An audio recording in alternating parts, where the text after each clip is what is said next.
Welcome to the Goldcorp, the Outlook for Gold Questions and Answers seminar, brought to you by Goldcorp and Goldcorp's Director of Research, Marc OBrien.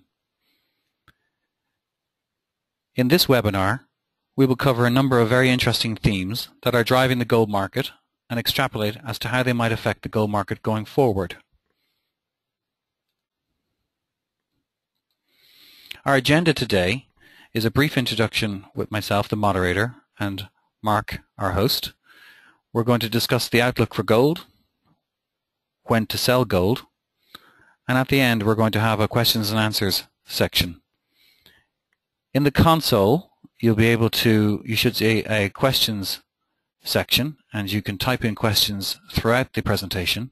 I will gather those questions and then answer as many as we can at the end of the session.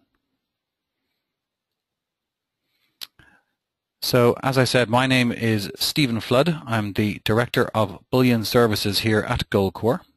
I've been with Goldcorp for over 10 years and in the financial services industry for nearly 20 years. And indeed, myself and Marc OBrien go back over 30 years. So we work very well together, and it's a great honor to be here at Goldcorp working with Marc. In the interest of housekeeping, I'd like to bring your attention to this brief disclaimer, which essentially states that although Goldcorp might be regulated by the Central Bank of Ireland, the provision of precious metals is not regulated, and therefore does not have the protections afforded by regulated products. You can read the disclaimer in your own good time.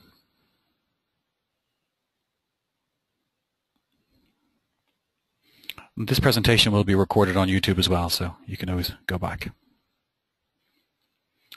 So a brief introduction as to who Goldcorp are. As you may know, we are over 10 years old. We have many clients in 40 countries at this stage, over 4,000 indeed, and we manage about $200 million in assets globally and advise on assets as well. As you know, we specialize in the provision of precious metals, gold, silver, platinum, for delivery or for storage. We specialize in research, and our research is found in media throughout the world. Indeed, just today Marc was working with the FT and Bloomberg on various stories. Marc is also a contributor to Bloomberg and Reuters precious metals surveys as well. We are regulated for pensions and investment advice within Ireland, but our precious metals are offered throughout the world. And we have a long-standing relationship with many mints and refineries around the world as well. We have an office in London at number 1 Cornhill. You're always welcome to join us there. Our headquarters is in Dublin, Ireland. Your host today is Marc OBrien, one of the most well-respected research experts in the area of precious metals. He has studied gold and silver markets to a depth rarely seen, and is called upon by the world's media to give insights as to market themes and movements on a daily basis. Indeed, his research is quoted in thousands of blogs daily around the world. I know you're going to enjoy the presentation today. Marc is going to share some of his insights with you, and enjoy the presentation. So without further ado, I'd like to hand over the presentation to Marc, your host.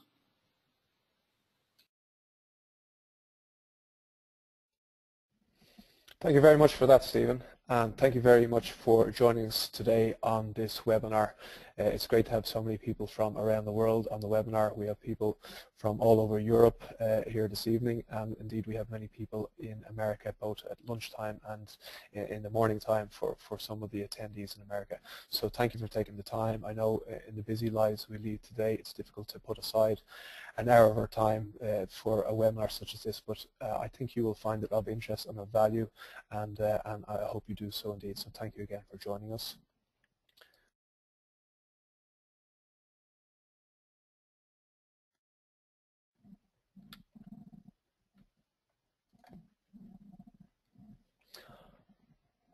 I strongly believe that we are living amidst the biggest financial bubble the world has ever seen. And I don't say that lightly, and I don't say that in order to concern or to scare people. That is just my genuine belief. I think there are huge parallels with where we were in 2007, 2008, and this is the reason when we talk about, in the course of this webinar, we're going to talk about the outlook for gold and what's driving the gold market. But one of the primary things that's driving the gold market is the wider markets and the wider financial backdrop. And you have to look at the context, because context is decisive in all these things. And you have to look at how gold relates to stock markets, bond markets, and the other primary markets.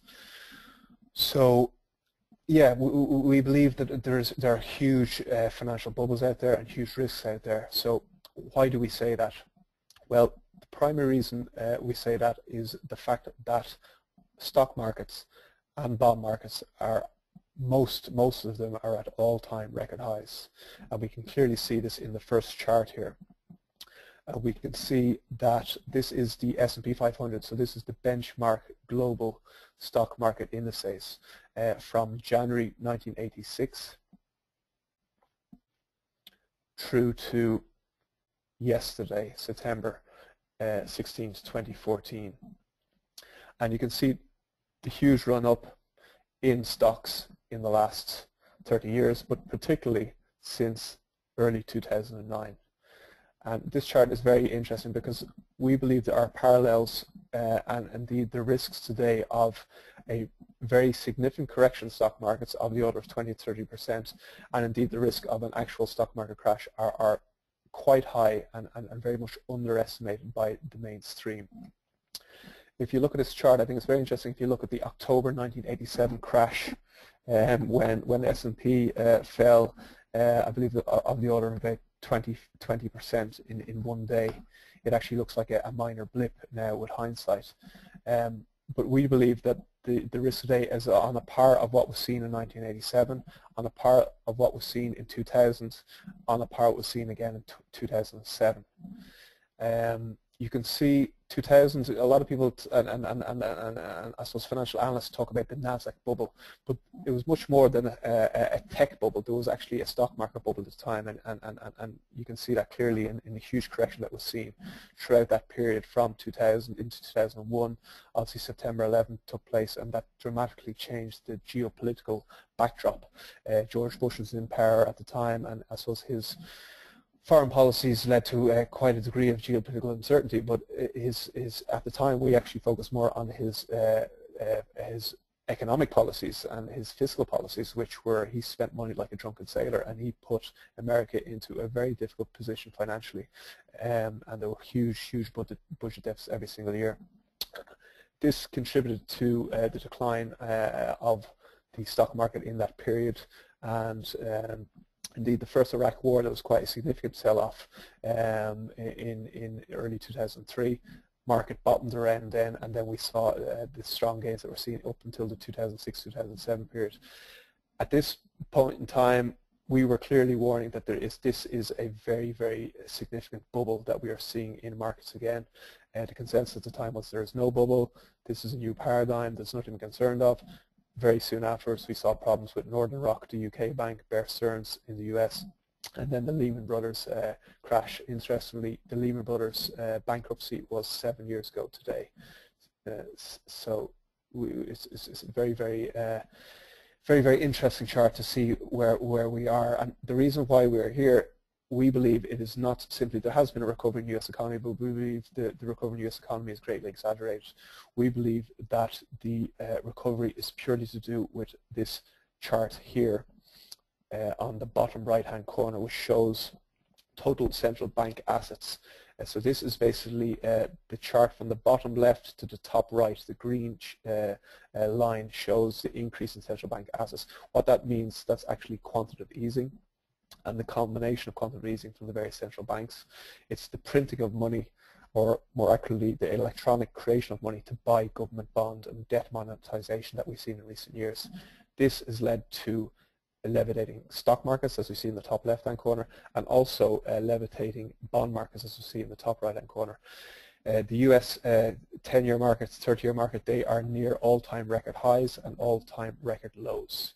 And you can see that here, obviously, from 1980 down to 2014, bonds have been in a bull market. So bond prices have been rising, bond yields have been falling, and we see that throughout the world, and we have unprecedented record highs in the debt of extremely risky sovereign debt markets, like Spain, Italy, Ireland, Greece, countries like that, and that is purely to do with the ultra-loose monetary policies and debt monetization that we are seeing on behalf of central banks.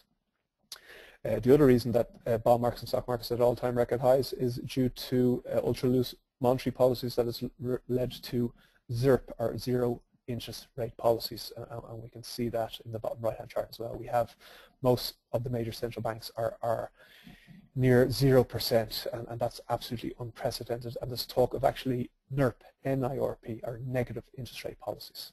And this is absolutely unprecedented in the history of finance, and we believe it will most likely end in tears. On the bottom left, we can see the gold chart, and you can see there's an inverse correlation. Gold prices have fallen, as they tend to do when stock markets are rising, in recent years since 2011. So let's look at the gold market. That's the wider financial context. So let's now look at the gold markets itself and how gold has performed in recent years. And the context is decisive because there's a lot of chatter of the gold bubble bursting and indeed definitive assertions that the gold bubble has burst. We strongly disagree with that. We believe that we have seen a very strong correction, and we are now in a period of consolidation. So why do we say that? I think this is a wonderful table. It comes from goldprice.org. This table shows the performance of gold vis-a-vis all the major world currencies in the last 10 years. So you can see, 9 years should I say. So you can see on the left-hand side gold in US dollar terms. And then in the sixth column here, you can see gold in euro terms and its average performance. So 12.1% in dollar terms, 13.1% in euro terms, and then this seventh column is in sterling terms, so 14.5% return in sterling terms.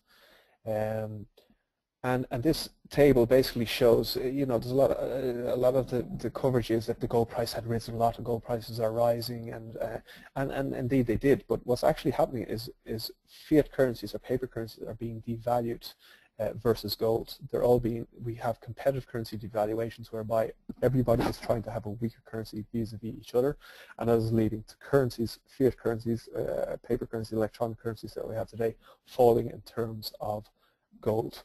And that's what happened in the period indeed before this, from 2001 through to 2012. Gold had gotten very much ahead of itself, particularly as you can see the huge gains that we see in 2010 when gold, 29 and 2010 in dollar terms, gold went 23% in 2009 and 27% in 2010. You were bound to get a correction, and when it came to 2013, there was a parabolic move up, and gold prices had increased some 25% in a month or 2 months. And we went on Bloomberg and we said gold is very, very overvalued. We're going to see a very sharp correction, and likely to see a very sharp correction, and that indeed is what materialized. So we have seen a very sharp correction. You can see that in 2013, gold was down 28.3% in dollar terms, and by similar amounts in euros and in pounds. We believe that that is the pulse that refreshes. It is actually a very healthy development, because you do not want markets continuing to rise consecutively year after year after year. Markets tend to have 2 steps forward and 1 step back. So this was a healthy development, and we believe that gold is actually fairly valued now around the 1200, 1250 level, and that is partly because of the cost of production globally. So keep this chart in mind when we go to look down at the next, this table in mind when we go to look at the following charts. So this is gold in US dollars the last 5 years. We see the very strong run up from the bottom left in 2009 up to this huge parabolic move that we saw in 2011, and then the very sharp correction that we saw. A period of consolidation again until last year when we saw further very, very sharp selling. Particularly, it was interesting, physical demand was record highs in 2012 and indeed 2013, particularly from Chinese and Indian demand.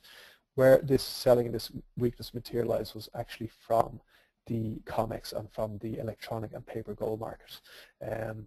it led to very sharp declines to 1,200 per ounce. Again, we tested 1,200 per ounce in late 2013, and there is very, very strong support at this 1,200 level, 1180 and 1,200, and that is the average. Again, that is the average cost of production globally is 1,200. When you go below that price per ounce, a lot of the major gold mines will actually start to go out of business, which would lead to a restriction in gold supply and to markedly higher gold prices.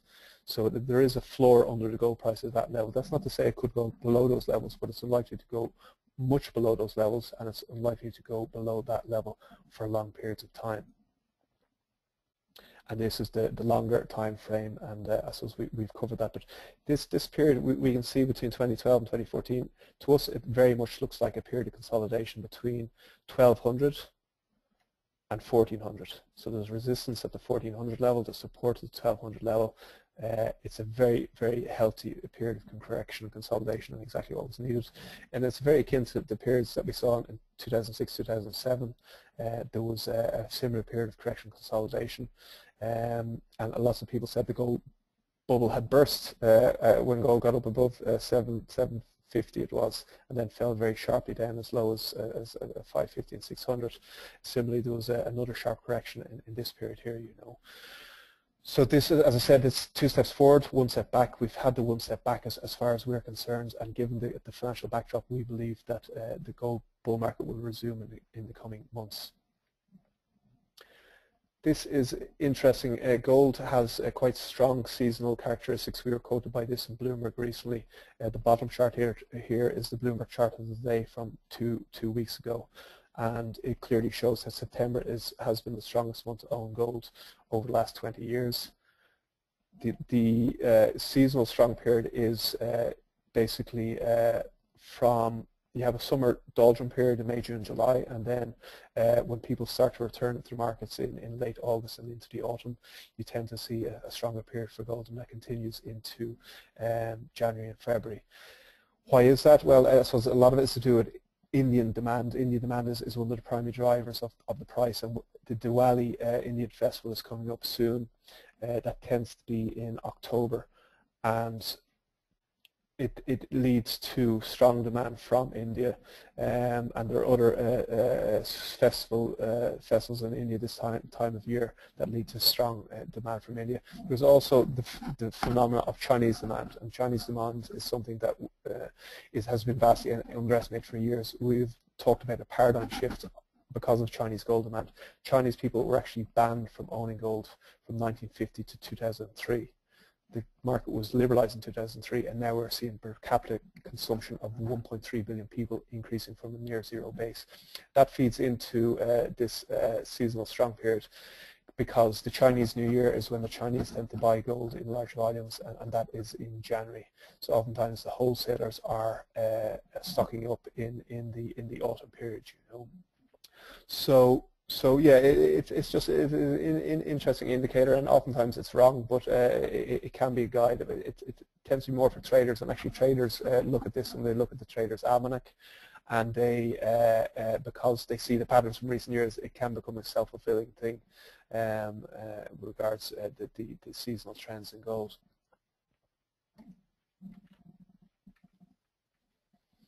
So why is gold a safe haven? Why does gold tend to rise when stock markets fall, as we have seen, and why has gold performed very well in recent years?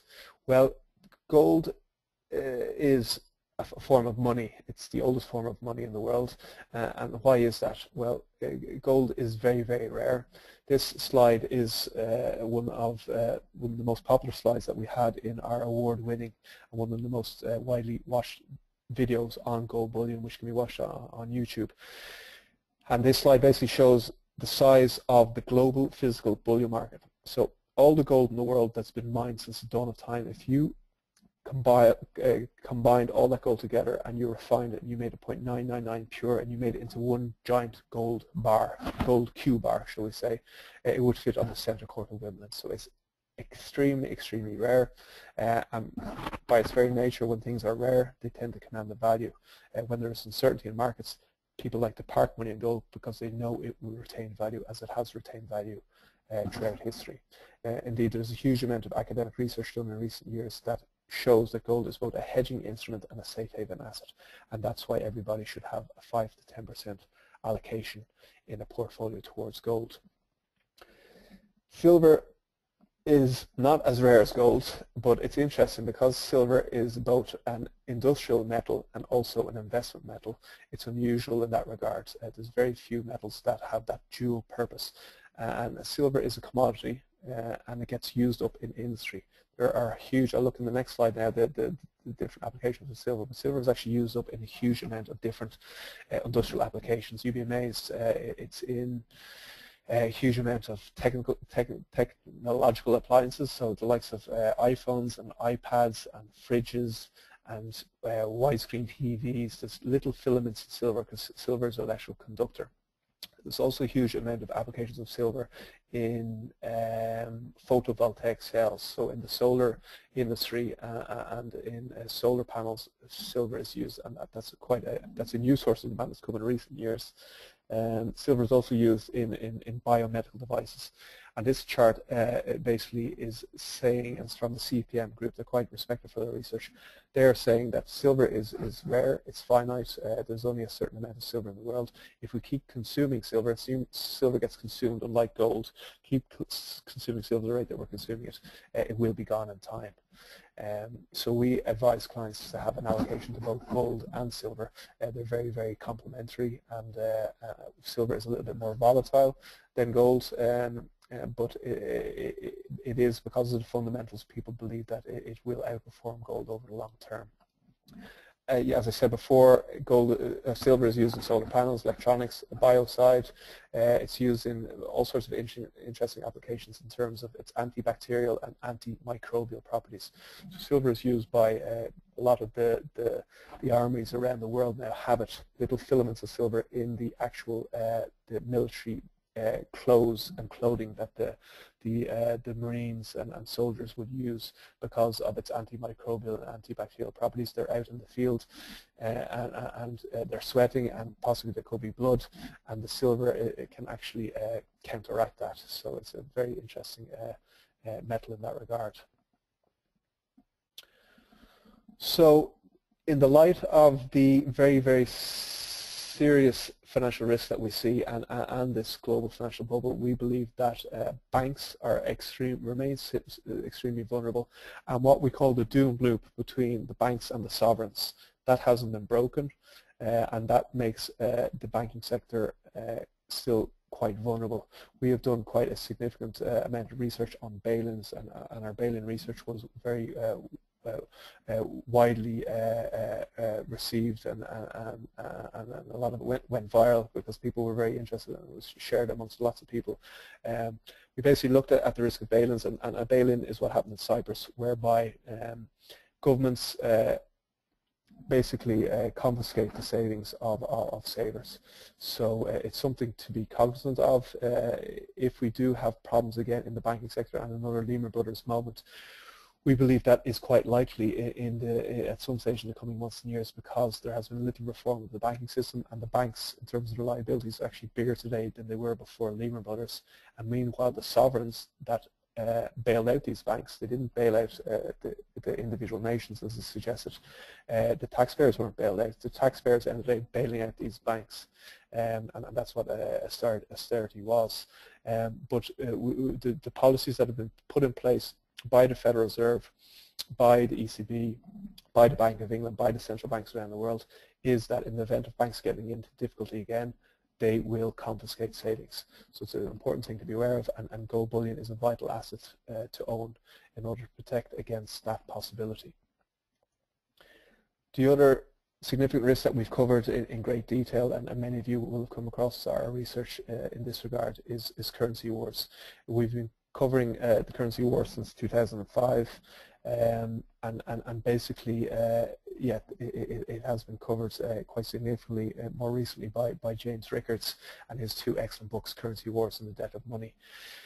I won't go into any great detail. Our research is there if you want to have a look at it, but the bottom line is that every government in the world, every central bank in the world wants a weaker currency in order to maintain exports and maintain jobs and maintain economic growth. So we have competitive currency devaluations, and that is leading to the rise in the gold price. So those books are well worth reading, and as is our research, which can be downloaded for free on the internet. So yeah, we felt it was important to talk about when to sell your gold. You know, everybody talks about buy gold now. Now's a great time to buy gold, and we believe now is a very good time to buy gold. At the same time, it makes sense to dollar cost average. You can gradually dip your toe into the marketplace if you are concerned about further weakness in the short term, and that is very, very possible. Anything can happen in the short term, as we know. It's always important to focus on the medium and long term. But the focus is, as I said, always on the buying side. So as important is when should you sell your gold, and this is something that is rarely covered. So this chart is very interesting because it speaks about market sentiment. Market sentiment is important. The primary driver of markets are the fundamentals, so the supply demands, the macroeconomic backdrop, the systemic backdrop, the geopolitical backdrop, so what's happening in Ukraine, the Middle East, what I just spoke about in terms of balance, currency wars. These are very strong fundamental factors that are supporting the gold price and should lead to higher gold and silver prices in the coming months and years. But sentiment also plays a role, particularly towards the end of a market move, whether that be higher or lower. And it's important to keep it in mind. And I suppose the bottom line is when there is great excitement and great as you see, if there is a thrill about the market, if there is euphoria, if there's a lot of headline news, everybody's talking about it. Your colleagues are talking about it. Your family and friends are talking about, oh, I wish I bought gold, or I'm going to buy gold now. It's been talked about at the dinner table. It's headline news in a positive way. That's a time that you need to be nervous, and that's a time when you should consider reducing allocations to gold. We believe you should always have a core allocation to gold as financial insurance, but there are times when you can actually take profits, and that would be a time to do that. Conversely, and I think this is the sentiment that we see today, and we are at the coalface. The mood music in the gold market today is very, very negative. Sentiment is very bad. It's as bad as we've seen in a long time. People are worried about gold because the price has fallen and it remains near record lows in recent years, around the 1,200 ounce level. You know. Record monthly lows, and there's a lot of despondency, and gold is covered in a very negative way in the media. There's very little positive sentiment, so that means it's probably a better time to be buying gold than selling gold. So we believe it will be a time to take profits in gold and indeed to sell gold, but we believe that that time is probably 3 to 5 years out. We believe we're in a long-term secular bull market. We said this back in 2003. Bull markets tend to be of very long durations, 15 to 20-year cycles. We saw that with the Nikkei. We saw that the Nikkei and indeed the Dow Jones from 1980 to 2000. We saw it with the gold market indeed from 1980 to 2000. Gold prices fell from 1980 to 2000. So we believe it's quite possible that we will see a gold bull market that will go to 2020. But who knows? You know, there's so many factors that nobody can predict this, and it could be gold could peak between 2016 or 2017, or any year between 2016 or indeed 2015. Who knows? You could get a parabolic spike next year. I think that's unlikely. But the bottom line is we don't have crystal balls. You're buying gold as a diversification portfolio, but you need to be cognizant of your exit strategy and when are you going to sell your gold. So sentiment is an important thing, as we looked at this chart. The other thing to look at is ratios, and the great ratio to look at is the Dow Gold ratio. Unfortunately, I was a little bit under pressure today. I didn't get a chance to get that chart in there, but we cover quite frequently on our blog and in our research, which can be signed up for free. The Dow Gold ratio, basically it was as high as 30 or 40 to 1 in 2000. It fell. Today, I mean, yeah, but bottom line is it fell as low as 1 to 1 in 1980. So gold was at 850. And the Dow was nearly 850, around 1,000, so it was 1 to 1. Today we have gold price around 1,250, and we have the Dow Jones at around 14,000. So roughly the ratio is about 11 to 1. We believe long term it will fall back down to probably below 3 to 1. The real uber gold bears believe that will fall to 1 to 1, and that one day you will see the gold price per ounce at the same level as the Dow Jones index. So that would mean that you might see gold at 8,000 and the Dow Jones at 8,000, for example, and we think that's possible. But it's a good indication to look at, because it shows an appetite for financial assets and paper assets vis-a-vis an appetite for gold. Right now there's an appetite for paper assets we saw in the previous charts, and a lack of appetite for gold. We believe that will change. The other things to look at in terms of when to sell is the inflation-adjusted high. The inflation-adjusted high for gold is $2,500 per ounce. Today we are, interestingly enough, roughly nearly exactly half the price of gold was in 1980. If you look in real terms, so obviously gold was $850 per ounce in nominal terms in 1980, but in real terms, a dollar in 1980 is very different than a dollar today. There's been a huge amount of inflation in the last 34 years. Gold was at $2,500 per ounce. Today, it's at $1,250 per ounce. We believe that gold will most likely surpass the inflation-adjusted high at $2,500 per ounce. Then and only then do we think you will be in a bubble, because bubbles almost always end in prices surpassing their previous inflation-adjusted high, oftentimes by multiples of the previous inflation-adjusted high, and oftentimes in a parabolic spike where the price goes up, 50%, 100% in a year. When that happens, it will be times to be nervous about the gold market. And finally, the other indicators that are important to watch will be interest rates. So interest rates will be back. We believe interest rates will be back at more normal levels. It will be towards the end of a interest rate tightening period, as happened in the 1970s. That gold price will fall. So when people are rewarded with 5, 6, 7, 8% per annum yield on their deposits, people will be happily taking that again, and they will sell their gold, providing, of course, that banks and sovereign governments are solvent again. And we believe that it will probably take a few years before that will happen. So yeah, again, when people are happy and trusting their banks and they're getting a decent yield on their deposits, or indeed on their bonds, that will make gold very, very vulnerable. We are a long time away from that right now. So do's and don'ts of gold. The do's and don'ts of gold are: don't own paper gold, don't own electronic gold, don't own derivatives that track the price of gold, don't own ETFs that are great ways to take a punt on gold, and you can go long and short, and it's a great way for people to speculate in gold, but you don't own the underlying physical asset. Similarly, with the various electronic digital platforms that are out there, they're a great way to take a punt on gold. But again, if you can't actually go and take delivery of your gold, or see your gold, or inspect your gold, then you own a form of pooled gold. It's very important to own the actual physical asset, and that's what this table clearly shows. The safest way to own gold is allocated and segregated storage, or indeed gold bullion in your possession. Obviously, you need to feel very secure in your own home before you take possession of gold, and for very, very large amounts, for high net worth individuals and for family offices, and that, it's not appropriate to take delivery of gold. Generally not appropriate to take delivery of gold. You want to store gold with the safest providers in the world. So that ends my presentation. We always, and the feedback we always get is that the question and answer session is the most valuable part of the presentation.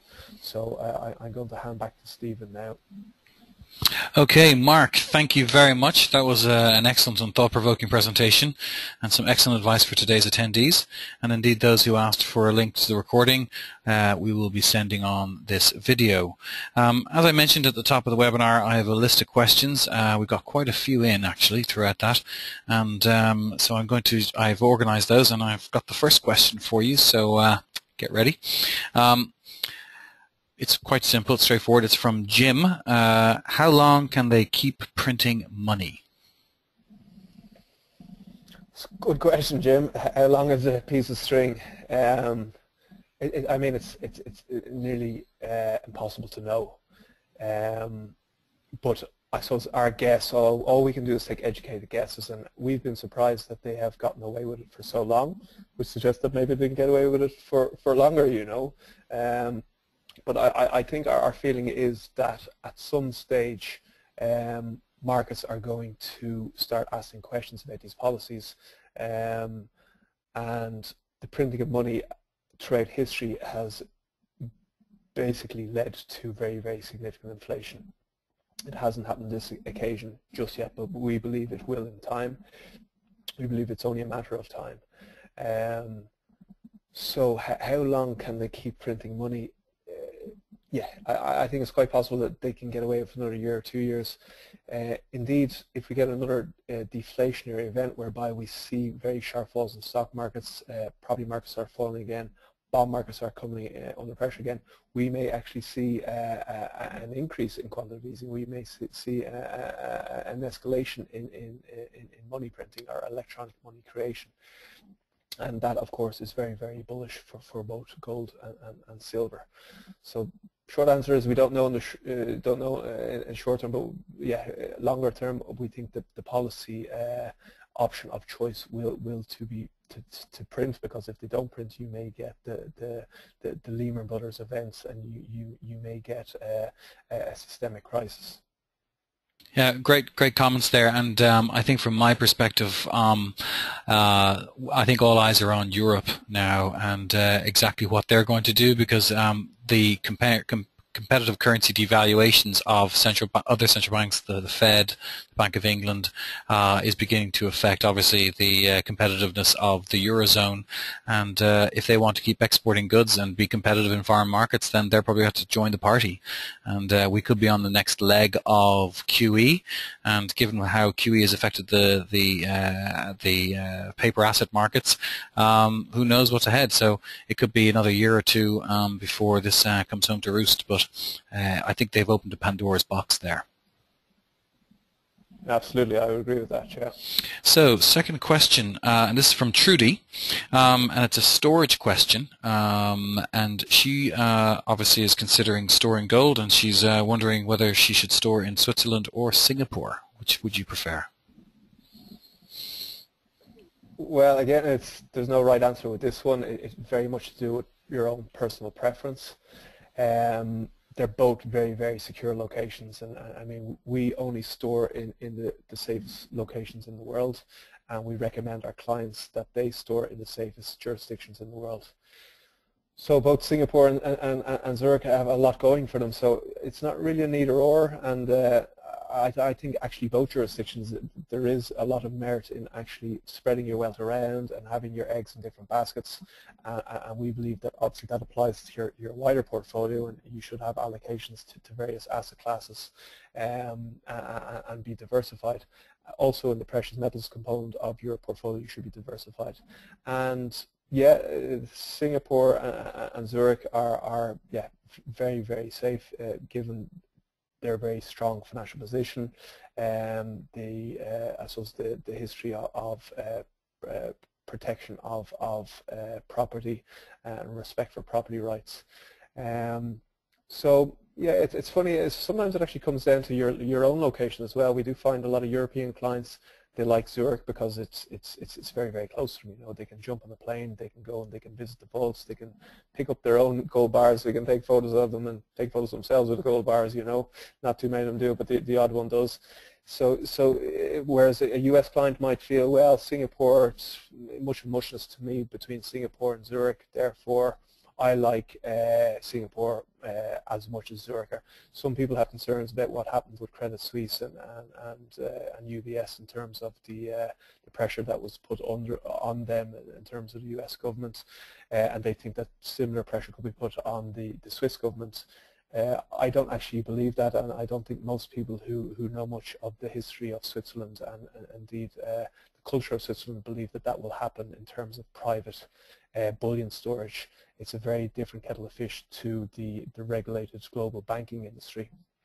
So, but again, it's a perspective that people have, and I suppose it speaks to, you know, if you have a net worth and you're going to allocate money to bullion, you know, you could put in both jurisdictions, you know. So yeah, I think it's really your own personal preference. There isn't a whole lot to choose between either of them. And indeed with Hong Kong as well. Hong Kong is a very safe jurisdiction, as is Perth. Perth in Western Australia is another very safe jurisdiction, and we are the approved deal department in Western Australia, which is a AAA rated government down there. So again, that comes to your preference of, do you prefer storing with a AAA rated government? Some people do. Or do you prefer owning with the safest private depositories and vaults in the world? And these are the people we have relationships with and who we provide storage to our clients. Yeah, I think and also I think a mix is always to be considered as well. You can take delivery of some of your gold. There's nothing wrong with that as long as you take precautions and have insurance and look at options there. A lot of our clients will actually allocate across various different locations, and the locations have to be, politically stable and in dedicated vaults, which is important as well. Last question there. Now we're running out of time, so we don't have a whole lot of time on this one, Mark, but Michael came in with this one. How much gold is enough? I suppose this speaks to the optimal allocation percentage in a portfolio. And I suppose you've got the long-term rule of thumb there. Maybe in the markets that we're in right now, maybe a higher allocation is needed. I don't know. Depends on the individual. What are your thoughts on that one? Yeah, absolutely. It does depend on the individual and your own risk appetite and your own circumstances, your age, and I suppose your existing asset allocation. But so the good rule of thumb is the old Wall Street adage is to put 10% of your wealth in gold and hope it doesn't work. I think that rule of thumb is a very good one, and something that everybody should have a 5 to 10% allocation to gold as a minimum. That's your financial insurance. Then if you get a feel for it, if you dip your toe in the marketplace, you understand it, you understand the economic and monetary backdrop, you understand the monetary underpinnings of the gold market, then potentially you can increase your allocations. The likes of Marc Faber, he recommends, I think, 25% to precious metals in general. So that's his gold, silver, gold and silver. He focuses on less so platinum and palladium. I do think that there's room for the four precious metals, and you could actually do something like 50% gold, 40% silver, 10% platinum, 10% palladium, and rebalance. And I personally think a 20% allocation to precious metals, in the light of what we've spoken about in terms of this very significant risk of a financial bubble that may crash in the coming months and years, I think higher allocations are merited.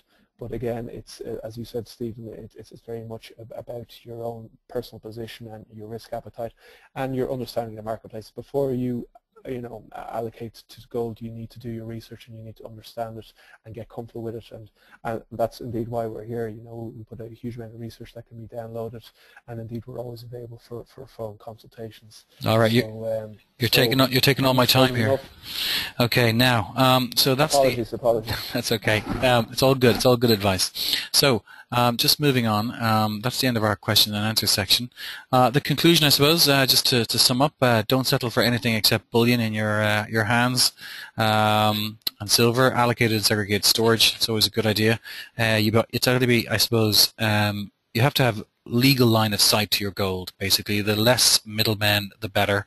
So if you look at a derivative, you are a creditor of that particular structure. It's dependent on the systemic financial system. If you're buying gold as a hedge against the systemic risk, it doesn't make much sense to buy something that actually exposes you to that. Obviously, if you have any more questions, you please do email us or call us. You can get our details at goldcorp.com. And we'll have more webinars every month. Next one will be in October. Just to finish off there, just a quick pitch, I suppose. Goldcorp, we buy and sell precious metals. We specialize in secure storage, and we work hard to keep our clients happy. And this is if you go onto our website, you'll see a link there to Ecomi and our real-time reviews from our customers. Every single one of them is legitimate. We don't write them. We wish we could write that well, but they are all real. There's one I just picked up today when we were preparing for this presentation. So efficient and courteous service from Daniel and Sharon. They really know their business and guide you without any pressure to the best options for your needs. That's actually a very important part of what we do. We don't push people. There's a host of different ways of buying gold, types, bars, sizes, location, and so we hope to guide people on those things. There's our contact details there. Thank you so much for attending. I hope you enjoyed today's presentation.